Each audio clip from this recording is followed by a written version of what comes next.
Bonjour, bienvenue dans notre deuxième numéro d'African Cities Voices.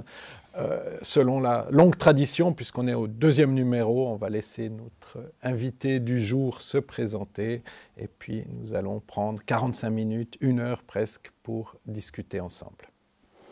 Je m'appelle Sename Kofi Agboudjinou, je suis principalement architecte et anthropologue de formation et fondateur d'une plateforme qui s'appelle l'African d'Architecture qui essaie de réfléchir ces sujets du devenir de la ville africaine. Merci pour l'invitation. Comment on fait le lien entre architecture et anthropologie? Moi j'ai toujours voulu faire de l'architecture africaine et voir comment je pouvais mobiliser du potentiel africain pour faire de l'architecture parce que très vite j'ai été frustré de mon environnement en tant que jeune africain. D'ailleurs, au début, j'ai commencé avec du design, parce que l'idée, c'était plutôt de faire des baskets et des chaises, des tables plus africaines. Et puis, on m'a dit en école de design que les architectes pouvaient dessiner des objets, mais que les designers ne pouvaient pas faire de l'architecture. Je me suis dit, bon, c'est plutôt en architecture qu'il fallait aller. Et en architecture, j'ai été frustré parce que pour faire vraiment de l'architecture africaine, il faut comprendre les structures sociales. Et on ne nous donnait pas tous les outils pour atteindre cela. Et j'ai découvert qu'il y avait une discipline, l'anthropologie, qui pouvait permettre de faire ça. Donc je suis passé en anthropologie pour finir. Mais c'est quoi cette architecture africaine alors? Est-ce qu'elle existe? Alors c'est une très bonne question parce que quand je parle d'architecture africaine, évidemment, ce n'est ni un cliché ni un dogme. Comme j'ai commencé à te l'expliquer, ça part vraiment d'une frustration. Ce qui est sûr, c'est que ce qu'on a aujourd'hui n'est pas africain, ou alors c'est africain mais très en souffrance. Et donc il y a certainement quelque chose de l'africain beaucoup plus apaisé, et qui prend peut-être idéalement en charge ce qu'est nos réalités, nos enjeux d'aujourd'hui. Et c'est cette chose-là que je recherche très modestement, sans très précisément savoir ce que c'est. Mais est-ce qu'il n'y a pas cette modernité inachevée, comme on dit en Afrique? Est-ce que finalement, ce que tu décris et ce que je comprends, parce que je connais un petit peu, derrière cette architecture africaine, est-ce que les gens en veulent vraiment? C'est difficile de dire que les gens n'en veulent pas, puisque les gens n'ont en réalité jamais eu cela qui leur a été proposé. Une vraie réflexion cohérente, ambitieuse sur ce que devrait être l'architecture africaine moderne. Et quand je dis moderne, moi je prends le mot à son sens premier. Moderne dans le Larousse, c'est ce qui est de son époque. Et si on considère cette définition-là, en réalité, ce qu'on a comme architecture aujourd'hui, même quand elle est quand elle est en béton, en fibre de métal, etc., elle est archaïque. Parce que ce n'est pas ce qui prend idéalement en charge ce que sont nos enjeux écologiques, enjeux de société, etc., aujourd'hui. Donc, en réalité, il y a, à chaque fois que les Africains parlent, une sorte de névrose parce qu'on nomme la richesse ce qui est de la pauvreté en réalité, au sens bien compris des choses, et on nomme modernité ce qui est un vrai archaïsme par rapport à ce que sont les enjeux. Mais alors, qu'est-ce qu'il faudrait mettre en place pour qu'on puisse atteindre? À quel niveau on doit travailler? Ce qui est sûr, c'est que, à mon avis, on a deux possibilités. Si on veut faire quelque chose de pensé, de réfléchi, de programmé, c'est forcément systémique. Ça va demander des gens de vision, ça va demander des infrastructures, ça va demander un agenda et ça va être pensé collectivement et ça va donner lieu à beaucoup de réflexions, beaucoup de productions, beaucoup de tests pour atteindre ou ne serait-ce que essayer d'effleurer un peu cet idéal-là. Il semble que les choses ne prennent pas cette direction. J'ai pas l'impression qu'il y a un mouvement cohérent, coalisé, né d'une frustration pour achever quelque chose de plus contemporain et de réellement moderne. Et donc, la deuxième option qui est un peu problématique, c'est peut-être de parier sur un accident. Et ça, le continent a déjà connu.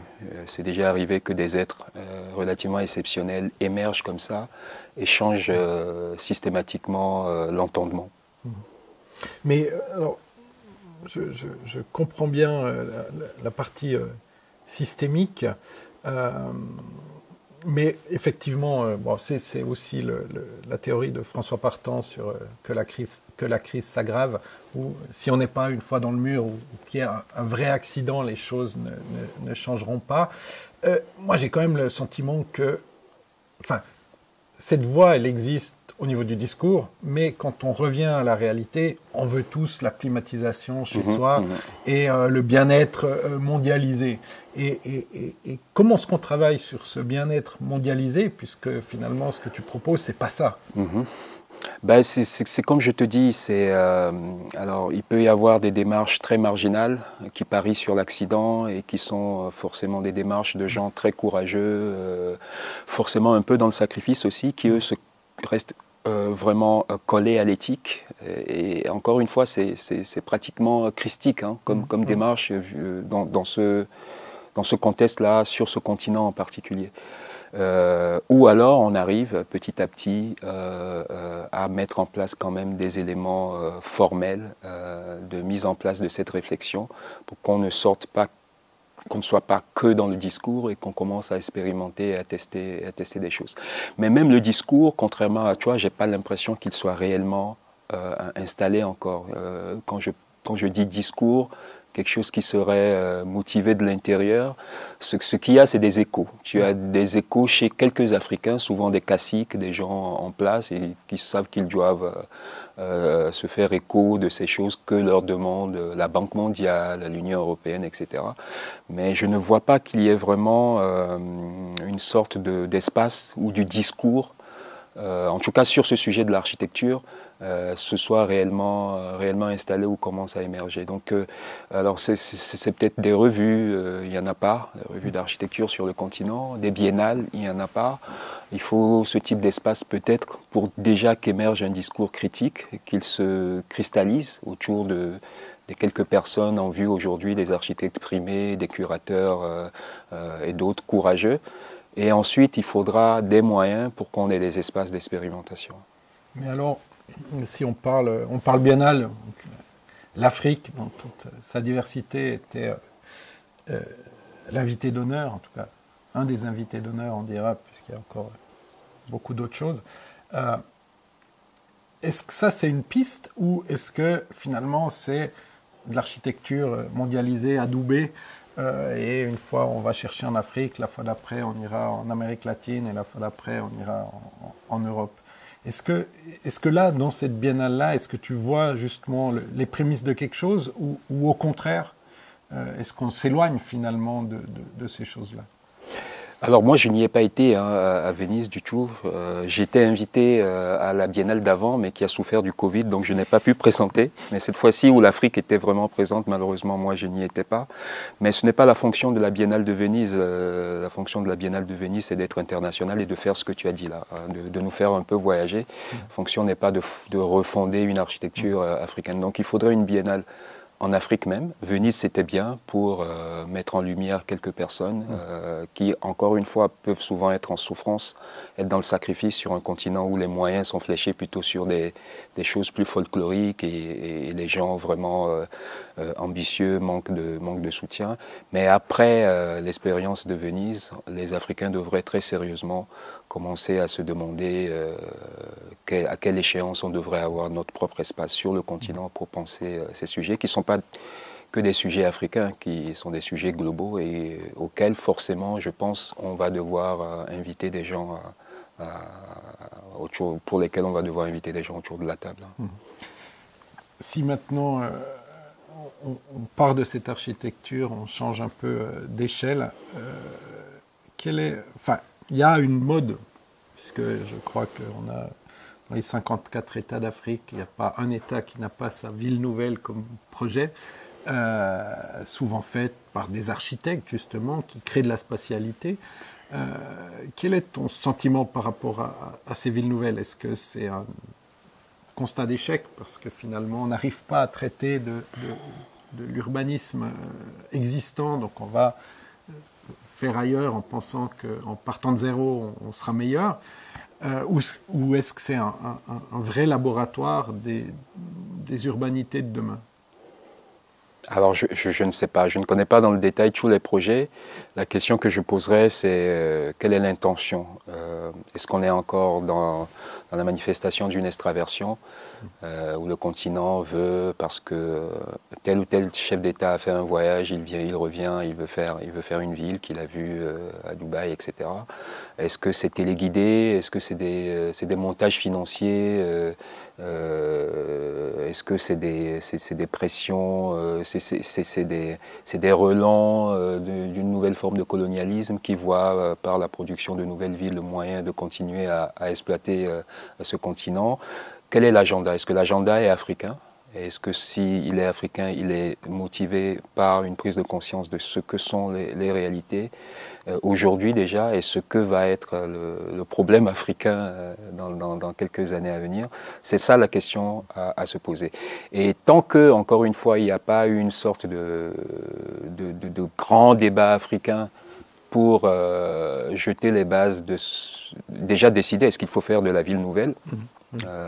Parce qu'on pourrait aussi se dire que ce n'est pas la peine d'artificialiser plus et qu'on va construire sur l'existant et voir comment densifier un peu.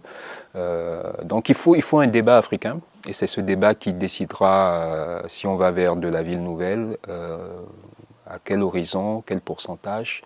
Et les décideurs ne devraient être que des exécutants de gens intelligents qui ont réfléchi et pour l'instant ça m'a l'air d'être des actions. Mais est-ce qu'on a un exemple où il y aurait eu ce début de réflexion ou... Non, je n'en connais pas. Je n'en connais pas. Moi, j'en cherche désespérément aussi. Donc, mais bon, donc, si on reprend cette question de ville nouvelle, il y a une couche aujourd'hui qui est le smart qu'on met. Alors, on ne sait jamais si c'est ville nouvelle, smart city, green city, qui deviennent dans ces projets des synonymes.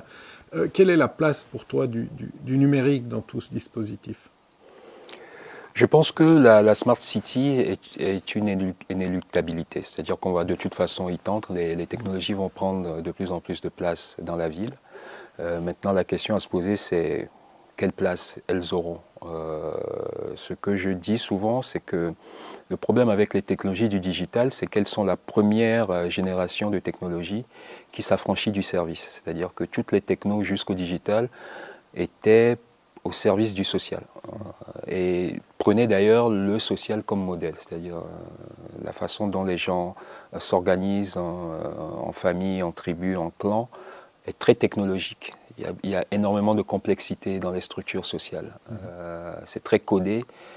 Et tous les outils, tous les logiques d'auxiliaires qu'il y a eu après étaient très respectueux de cette technologie un peu suprême et se mettaient à leur service. La révolution avec le digital, c'est que le digital, lui, prétend être un monde en soi. Il n'est pas au service du social, mais il crée un monde alternatif où on peut se déployer socialement différemment. Et donc, si donc le digital n'est pas maintenu à sa bonne place, le problème c'est qu'elle écrase les structures sociales complètement. Et si cela arrivait, on accoucherait d'une autre civilisation, une civilisation qui est en projet, en potentiel depuis toujours dans la modernité, mais qui a été différée parce qu'il n'y avait pas les moyens de la réaliser. Et donc cette civilisation pourrait donc advenir par le détour par l'Afrique, parce que les plus grandes villes du monde vont émerger sur ce continent. C'est aussi le continent qui a le moins de possibilités de résistance à ce qui est moteur dans le déploiement de la Smart City, c'est-à-dire le business, le capital, le marchand. Il y a moins de dispositifs de légitimisation qu'il y a en Occident. Et donc, la Smart City pourrait se développer très vite, très rapidement, à une échelle telle qu'elle deviendrait globale. C'est pour ça qu'il y a un sujet de vigilance sur la Smart City sur le continent. Cela dit, la technologie, si elle est mise à la bonne place, pourrait être effectivement quelque chose qui nous permet d'être plus intelligents, d'être plus green, etc., etc. Tout est sujet de quelle est la place de la technologie et qui porte la technologie. Est-ce que c'est des big tech ou est-ce que c'est une réflexion communale pour que les technologies soient du service et ne nous amènent pas forcés dans une autre réalité? Mais, alors, je te suis, mais pour moi, il y a si on regarde entre l'Europe ou l'Afrique subsaharienne, il y a justement une utilisation, pour moi, de mon point de vue, beaucoup plus sociale de la technologie en Afrique subsaharienne, où on a détourné WhatsApp pour faire plein d'autres choses, et notamment de la gestion des mototaxis à Cotonou, je ne sais où, ce qu'on n'arrive pas à faire ici. Je veux dire, là, on est en Suisse en ce moment, s'il n'y a pas l'application mototaxi, on ne peut pas prendre de mototaxi. Et donc, moi, j'ai plutôt le sentiment, justement, et j'étais plutôt positif avant de t'entendre sur cet aspect-là, où il y avait une possibilité dans les sociétés d'Afrique subsaharienne, parce qu'il y a cette complexité qui existe toujours, de détournement de la technologie au service de la communauté. Et moi, je vois plutôt quelque chose de stimulant et de positif là derrière. Tu as raison, c'est parce que l'être collectif africain et l'anthropologie profonde africaine soumet la technologie. Pour l'instant, les structures sociales africaines sont plus fortes que la technologie. Et pourquoi? Parce que la technologie n'est pas encore systématique, elle n'est pas encore systémique, elle n'est pas en structure. Mais dans la Smart City, la technologie devient systémique, en fait. Elle est corrélée, elle organise tout. Et on n'est pas loin de, tu vois, de ce dont on parle de plus en plus, qui agite la Silicon Valley à ce moment, de l'intelligence artificielle générale. En réalité, l'intelligence artificielle générale, vous ne pouvez l'atteindre que dans le cadre de la Smart City. Et donc, à mesure que la technologie deviendra systématique et qu'elle sera corrélée en système, ce que l'Afrique a proposé aujourd'hui, qui peut la soumettre et la civiliser, va devenir de moins en moins efficace. C'est pour ça que la Smart City est la prochaine frontière. Pour l'instant, l'Afrique est une force incroyable de civilisation des technologies, mais il faut se dépêcher de faire de la Smart City à l'africaine, parce que si la Smart City arrive ayant intégré le mode de vie des sociétés atomisées sur le modèle des sociétés occidentales, les Africains ne pourront plus résister. Et à ce moment-là, c'est les structures technologiques qui écraseront complètement les structures sociales. Et les Africains se mettront à vivre comme des Occidentaux. Mais est-ce que vraiment la société africaine, est-ce que la technologie peut percoler véritablement? Je prends l'exemple des villes. À grands coups de 2 milliards, on a essayé des dispositifs qui, du point de vue des bailleurs, sont perçus comme des échecs. Si je change mes lunettes, en fait, c'est juste que le management tel qu'on l'imagine et la ville telle que le bailleur l'imagine n'est pas soluble dans la société africaine. Donc moi, je vois derrière cet exemple urbain et l'échec des 60 dernières années de gestion urbaine, une force incroyable de la société. Donc j'ai plutôt tendance à être positif par rapport à ça. Et je me dis pourquoi on a dompté les villes, pourquoi on ne dompterait pas WhatsApp et l'intelligence artificielle? Alors, la Smart City, ça peut peut-être paraître paradoxal et même contre-intuitif, n'a pas besoin du bâti. C'est le dernier élément, en fait. Ville, quand on parle de Smart City, ça n'a pas besoin du matériel en réalité. Et donc, qu'il y ait un énorme pouvoir des Africains de hacker, de corrompre la ville en tant que purement matériel, ne leur servira à rien face à la Smart City. Ce dont la Smart City a besoin, c'est juste que tout soit en système. Et dans une configuration où c'est devenu multidinaire. Il y a tellement de monde, c'est-à-dire que vous pouvez réaliser très facilement un idéal de Smart City dans un bidonville. Il suffit qu'il y ait une sorte d'agrégat incroyable de personnes et qu'il y ait un minimum de logique et d'organisation pour que la technologie se déploie là-dedans, se coule là-dedans et la Smart City est réalisée. À partir de ce moment-là, la technologie peut commencer à vous dicter des modes de vie. Mais on est sur quelque chose d'assez pessimiste, puisque enfin, c'est inéluctable. Ou quels sont les garde-fous qu'on pourrait mettre, justement? Parce que si on ne fait rien, on y arrive très rapidement. Et ça, on est d'accord là-dessus.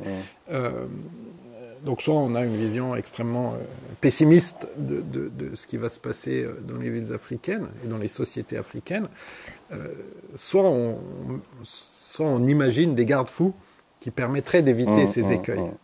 Est-ce qu'ils existent? Il faut les créer. Le problème, donc, en fait, c'est un problème de paradigme. C'est-à-dire que les technologies sont déployées dans un paradigme marchand, un paradigme, on va dire, moderne, un paradigme libéral, si vous voulez. Et il faut opposer à ce paradigme un autre paradigme. Donc, le problème n'est pas le technologique lui-même. Moi, je dis les technologies sont bonnes, c'est la Silicon Valley qui les corrompt, en fait. Sinon, si vous prenez les technologies comme potentiel à la source, en réalité, elles sont très africaines. La dernière séquence de technologie qu'on a connue, c'est pour ça que les Africains, comme tu l'expliquais très bien tout à l'heure, arrivent à en faire idéalement leur affaire et à le colorer comme ils l'entendent, sont très réticulaires, c'est très organique le technologique du digital, c'est très de pair à pair, c'est très récursif. Et donc les technologies en potentiel ont la possibilité de créer cette société idéale où on est dans de l'organique, on est dans de l'échange et on sort d'un système d'intrication générale avec un centre unique de décision, de monopole, pour passer à quelque chose de très distribué, tu vois, qui serait très, très, très africain pour le coup.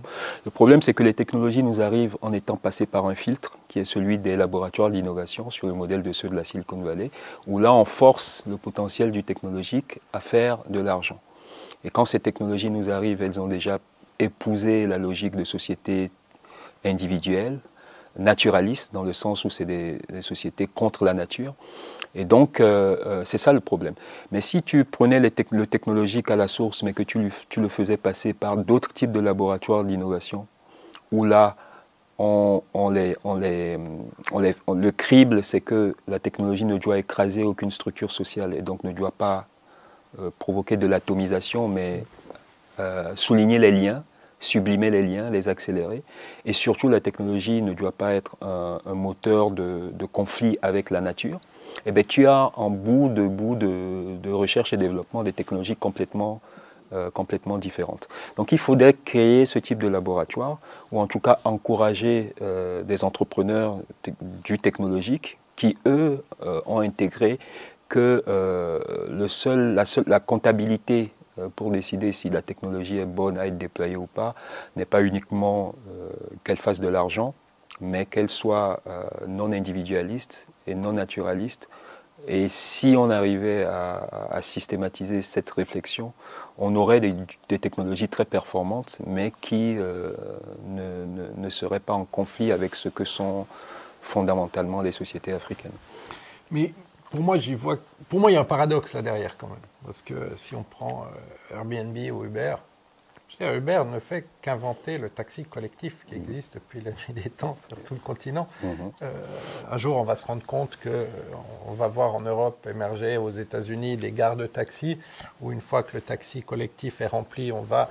Et pour moi, que ce soit ces grandes plateformes qu'on connaît, c'est juste ce qu'on connaît depuis la nuit des temps en Afrique.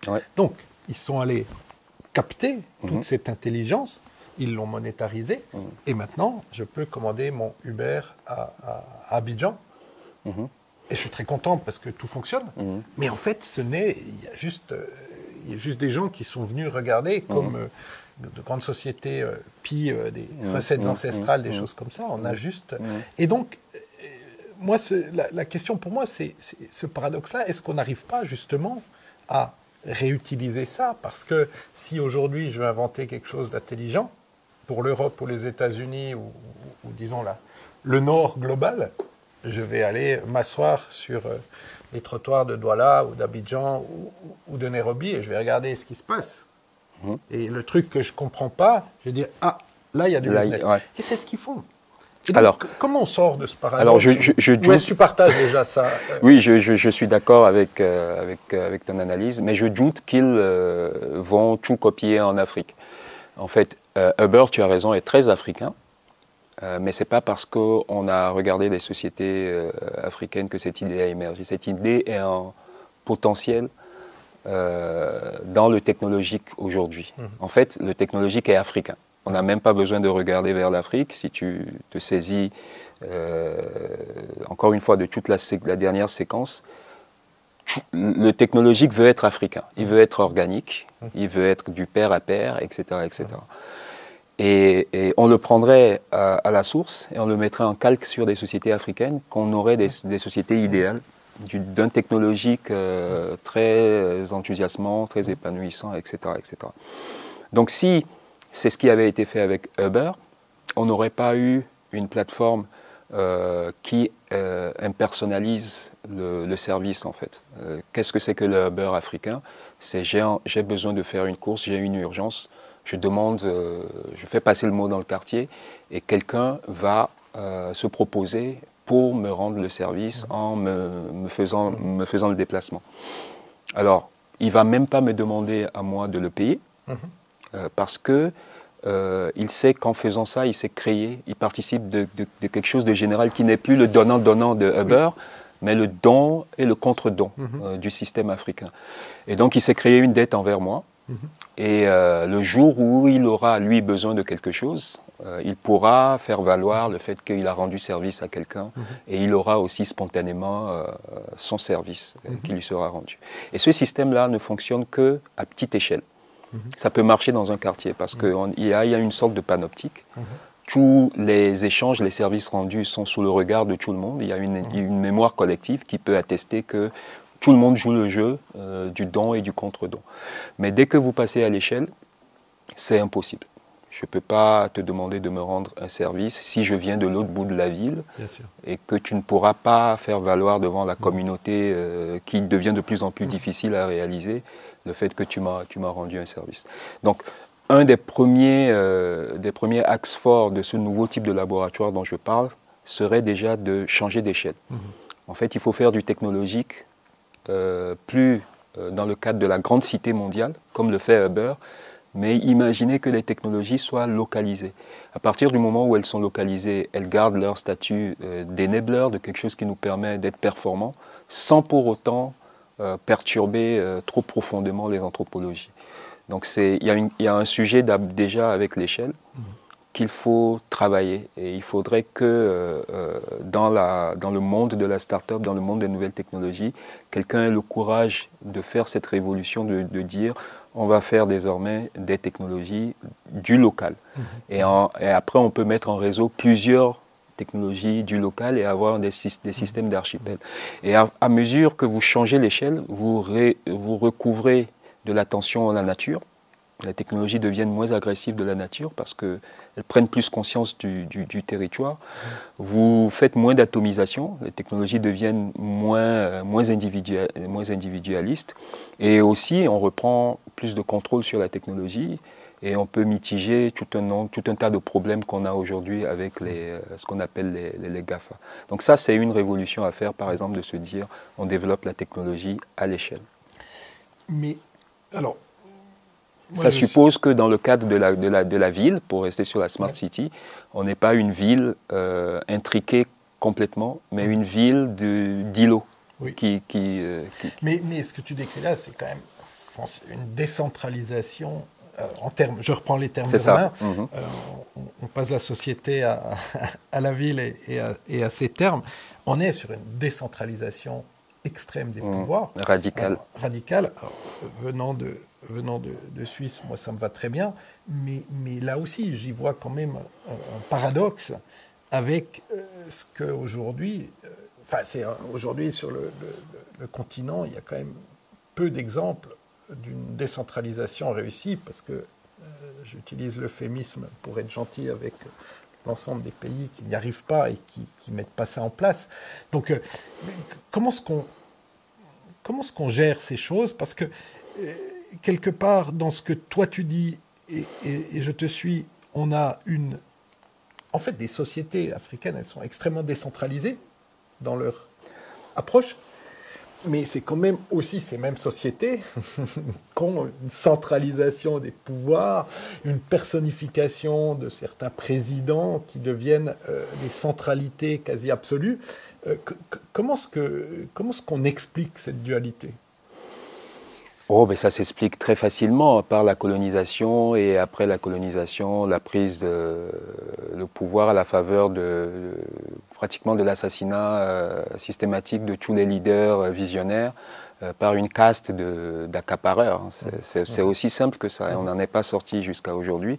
C'est pour ça que, en réalité, il faut intégrer et l'assumer complètement qu'un des problèmes de l'Afrique, c'est les structures de pouvoir, c'est le décideur, et ne pas être naïf et innocent, se dire que c'est aussi quelque chose à adresser.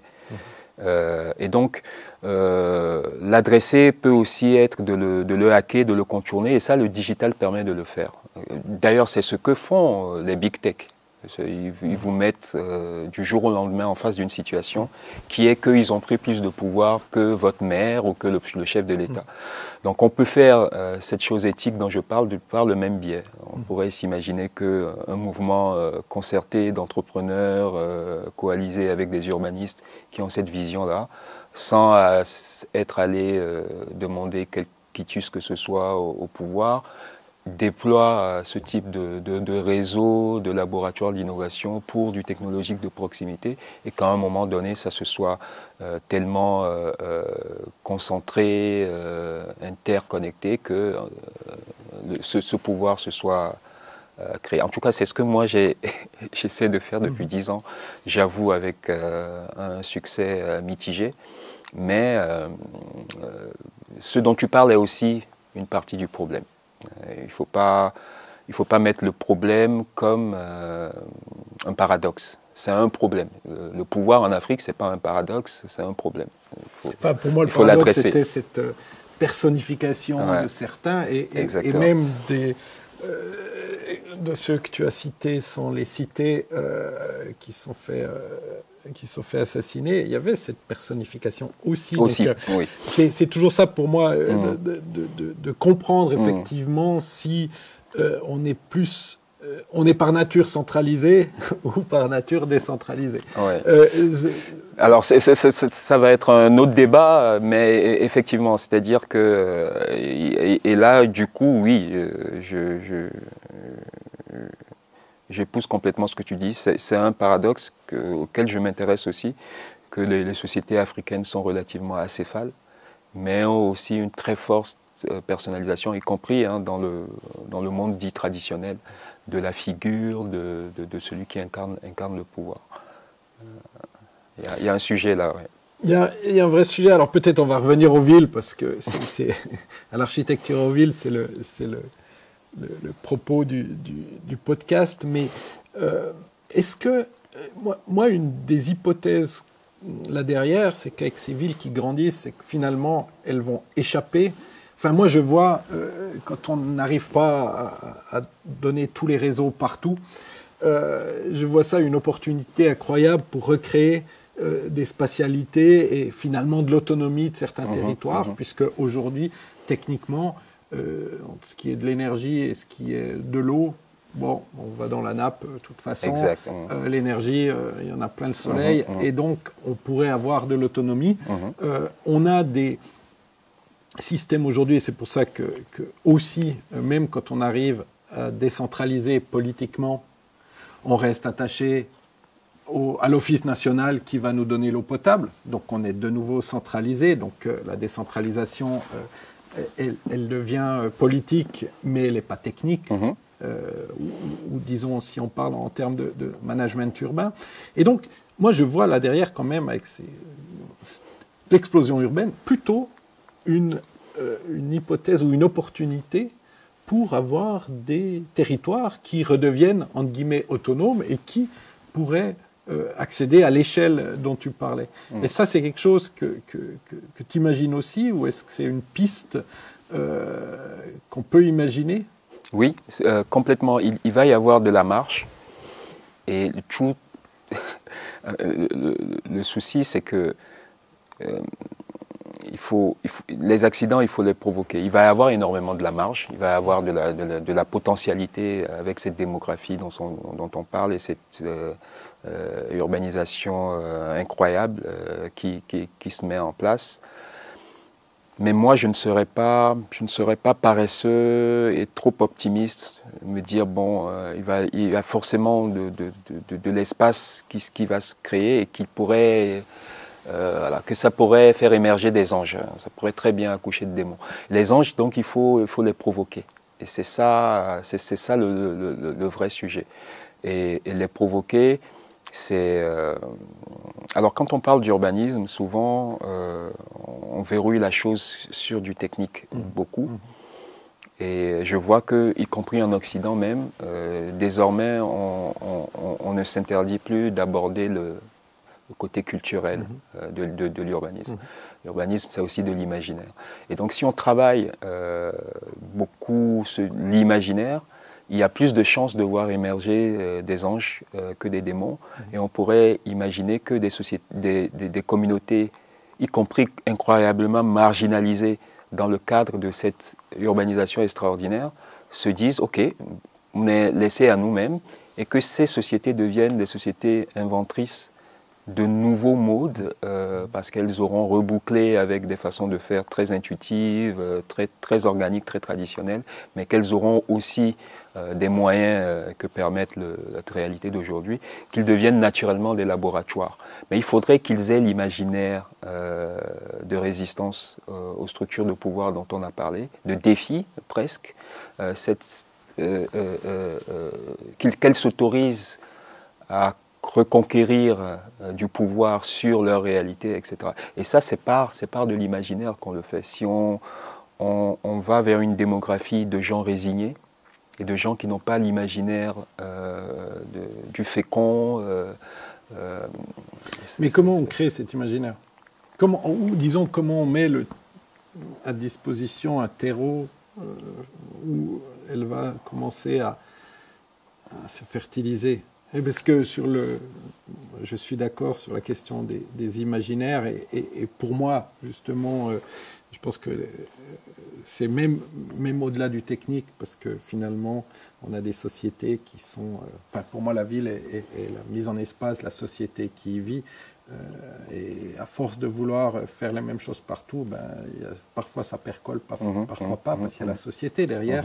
Et donc ça... Moi, je suis d'accord, et sur cette question, et c'est ça qui fait la beauté, c'est l'altérité qui fait la beauté du monde, c'est pas l'homogénéité. Et donc, je te suis, et sur le développement des imaginaires. Maintenant, comment est-ce qu'on fait? On a des courbes de population qui redeviennent de vraies pyramides, ce qu'on n'a pas connu au nord depuis longtemps. Donc, on a des pyramides inversées en Europe. Ce qu'on doit faire aujourd'hui dans nos villes, c'est comment gérer les vieux. Et ce qu'on doit faire aujourd'hui sur tout le continent, c'est comment gérer cette écrasante majorité des jeunes. Et on le voit dans des mouvements politiques que les jeunes qui sont nés, maintenant, ils ont le droit de vote. Et pendant quelques années, ça va bouger aussi dans certains pays parce qu'il y a cette jeunesse-là. Mais comment est-ce qu'on initie? On a un potentiel démographique énorme.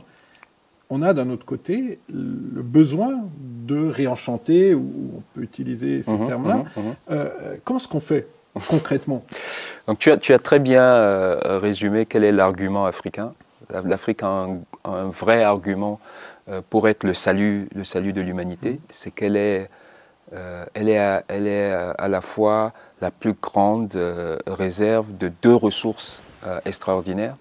C'est que l'Afrique est aujourd'hui la plus grande réserve de ressources d'imaginaire, d'imaginaire non homogénéisé encore, mais d'imaginaire encore du territoire avec de l'attention à ce qu'on appelle désormais le reste du vivant et des dispositifs très subtils pour entrer en dialogue avec le reste du vivant, faire des médiations, etc.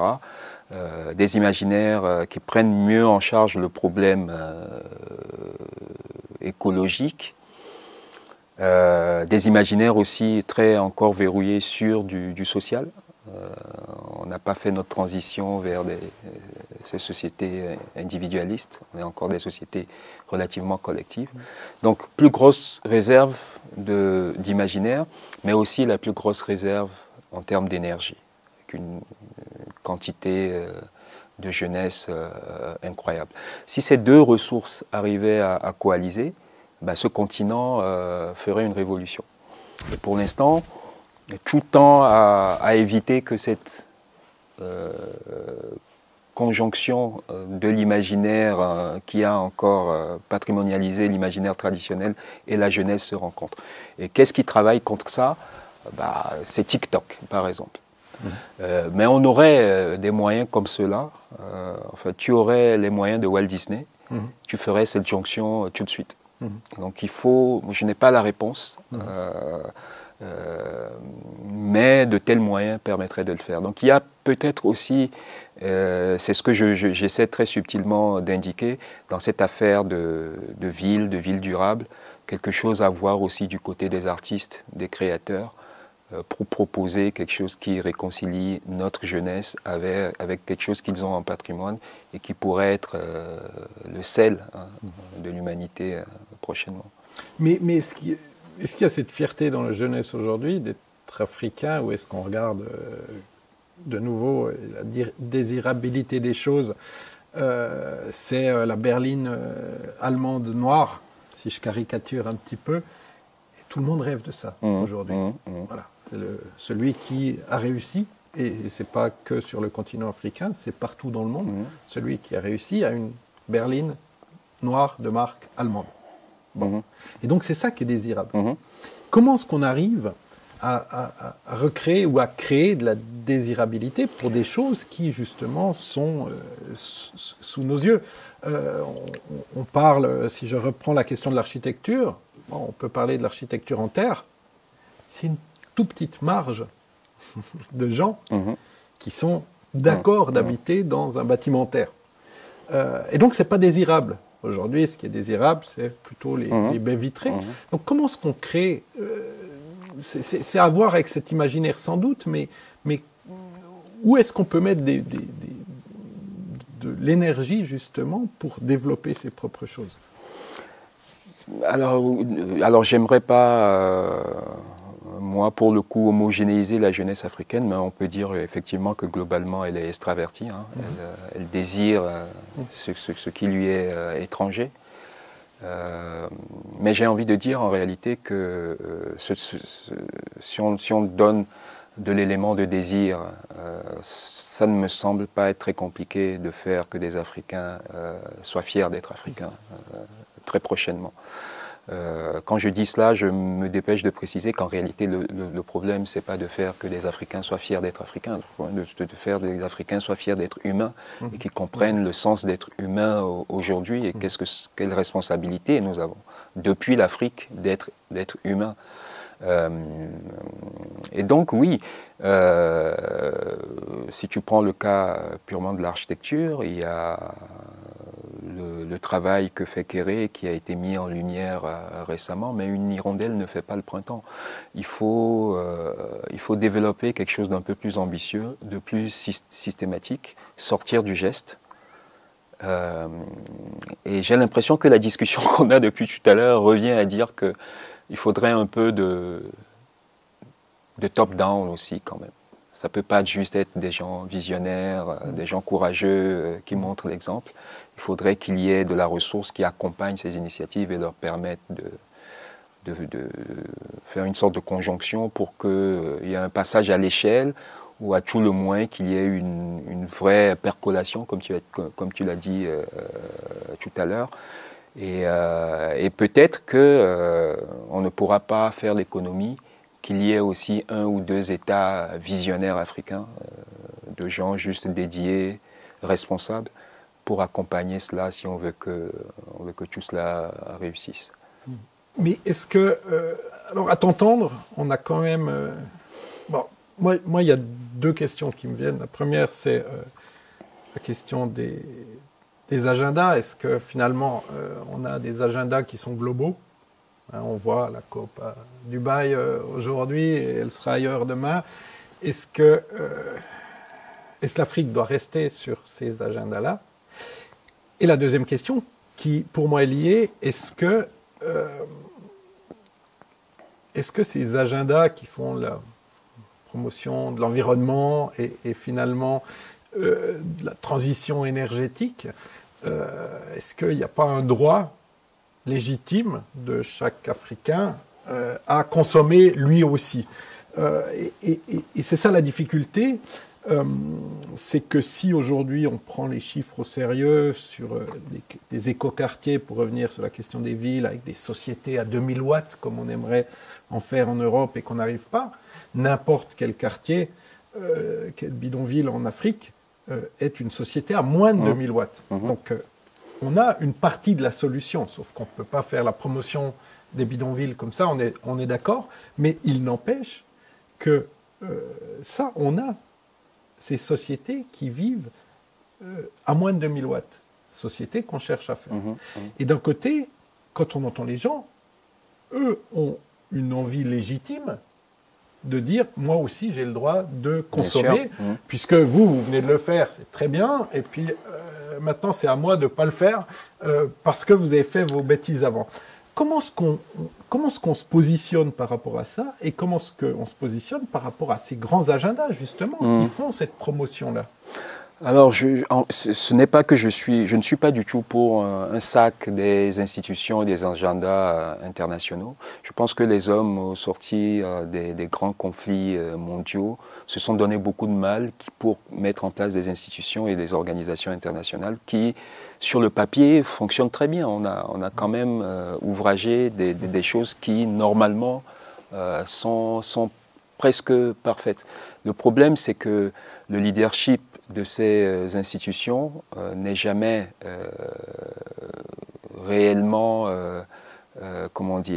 désintéressé, éthique, et on a systématiquement les pays du Nord qui rusent avec leur propre éthique et nous entravent par tout un tas de dispositifs très subtils qui fait qu'il y a une relation instrumentale à ce continent-là en particulier. Le système international du commerce est complètement biaisé. On ne peut pas, nous, aller chercher du capital comme les pays du Nord peuvent y avoir accès aussi facilement. Donc, en réalité, le jeu est biaisé. Ce n'est pas un problème des institutions et des agendas, mais c'est qu'on n'a pas tous assis autour de la table la même éthique. Et dans cette configuration, les Africains seraient très naïfs de continuer à rester autour de la table, ou en tout cas à se sentir complètement liés à 100% à ce qui est décidé. Il faut prendre juste conscience que tout le monde ne joue pas le jeu. Et cela devrait nous permettre de nous sentir autorisés quelquefois, sinon à renverser la table ou à avoir un agenda concurrentiel. Mais que l'Afrique ait son propre agenda ne veut pas dire qu'il y a un agenda africain. C'est quand même un agenda global, forcément, puisque ce continent, d'ici 2050, c'est, je pense, un quart de l'humanité qui l'accueillera. Donc ce que l'Afrique décidera sera forcément global. Maintenant, est-ce que le continent aujourd'hui a les ressources pour se faire son agenda et qu'il soit pertinent? Est-ce qu'il y a les personnages, les personnalités, les grandes figures qui pourraient être leaders de cette dynamique? C'est la question qu'on se pose, et c'est tout le grand déchirement des Africains aujourd'hui quand ils sont tentés de sauter en l'air, quand on voit par exemple que dans certains pays, tout d'un coup on commence à parler sourcil contre sourcil à la France, et puis qu'on se sent obligé d'être dans la retenue et de se demander mais c'est pourquoi après? Est-ce que c'est pour secouer des chaînes pour tomber, s'aliéner à d'autres quel est l'après. Mais normalement, ce petit mouvement de virilité est plutôt le bienvenu. Ça veut dire que le continent prend conscience que le jeu est pipé. Maintenant, il faut des gens suffisamment exceptionnels pour proposer l'alternative. Et la vraie discussion à avoir avec les Occidentaux désormais, c'est de leur faire comprendre, je crois, que pendant longtemps, on s'est satisfait de cette idée que il était profitable, plus ou moins, de tricher avec ce continent et de le maintenir dans une sorte d'avachissement parce que ça profitait au Nord. Mais que cette lecture n'est pas soutenable désormais. Avec la démographie que le continent va avoir, ce n'est plus très malin de se dire on va les maintenir comme ça dans cette situation et qu'on a tout à fait intérêt à ce que l'Afrique réellement, pour utiliser une abstraction, se développe.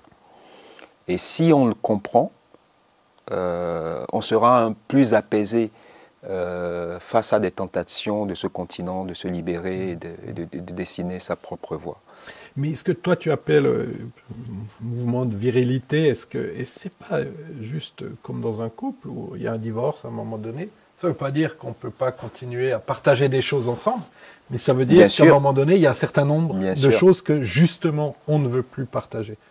Et j'ai le sentiment que, voilà, il y a certains, on est en phase de divorce pour certains, et d'autres sont déjà allés chercher d'autres épouses et divorceront aussi. Ouais. Et c'est plutôt, pour moi, c'est plutôt stimulant. C'est juste que dans un divorce, il y a toujours un qui le vit sans doute mieux que l'autre. Exactement. À voir lequel. Jusqu'à ce que les émotions finissent par s'accorder et que chacun voit son intérêt à cette séparation. Mais des fois, il faut des actes de foi.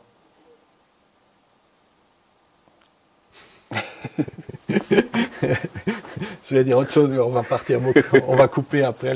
Bon, on va terminer. On s'est parfois éloigné un petit peu du sujet, de la ville et de l'architecture, mais c'est très bien, c'est le but du jeu des conversations, c'est justement qu'elles nous emmènent sur d'autres chemins. En tout cas, un énorme merci pour ce moment partagé. Et s'il y a encore un élément qu'on aurait oublié et qui ferait sens pour finaliser ça. Merci pour l'invitation. Merci beaucoup. Donc on va vous retrouver prochainement dans un nouvel épisode d'African Cities Voices, sponsorisé par le secrétariat à l'économie suisse. Merci. À tout bientôt.